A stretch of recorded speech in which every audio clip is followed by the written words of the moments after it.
Sekelompok petani di Kecamatan Arjasa, Kabupaten Jember, menyulap lahan kering bebatuan menjadi lahan pertanian produktif untuk tanaman balsa dan porang. Butuh waktu sekitar 2 tahun merubah lahan kering bebatuan di kawasan perbukitan agar bisa ditanami tanaman produktif yang menghasilkan. Berbekal semangat tak kenal lelah, sekelompok petani pemilik lahan di wilayah perbukitan Desa Candijati, Kecamatan Arjasa, Kabupaten Jember, berusaha merubah lahan kering bebatuan menjadi lahan pertanian produktif. Hasilnya, setelah 2 tahun bekerja keras, lahan kering berbatuan ini kini bisa ditanami berbagai jenis tanaman produktif yang menghasilkan, sehingga bisa meningkatkan kesejahteraan petani.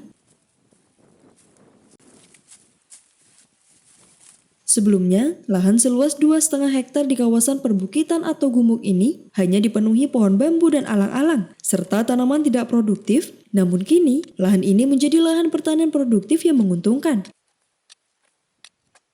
Setelah menjadi lahan produktif, pada awalnya lahan kering bebatuan ini ditanami tanaman singkong dan jagung, namun hasilnya kurang maksimal. Dan kini petani mencoba tanaman balsa dan tanaman porang yang dianggap cocok dengan kultur tanah.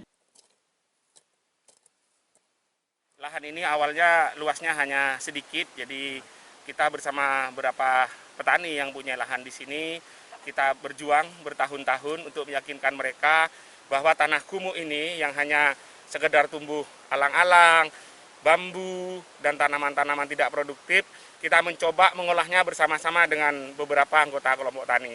Jadi kita sudah sekitar hampir 2 tahun kita merintisnya.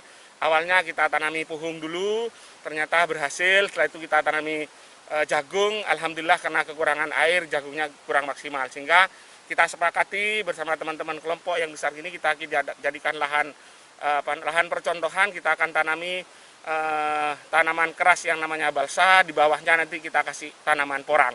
Sehingga nanti hasilnya kita harapkan bisa lebih produktif dan menguntungkan. Nantinya, kreativitas kelompok petani yang mengubah lahan kering bebatuan di kawasan perbukitan menjadi lahan pertanian produktif bisa menjadi percontohan bagi petani lain pemilik lahan perbukitan yang tidak produktif. Dari Arjasa, tim liputan mengabarkan untuk KCTV.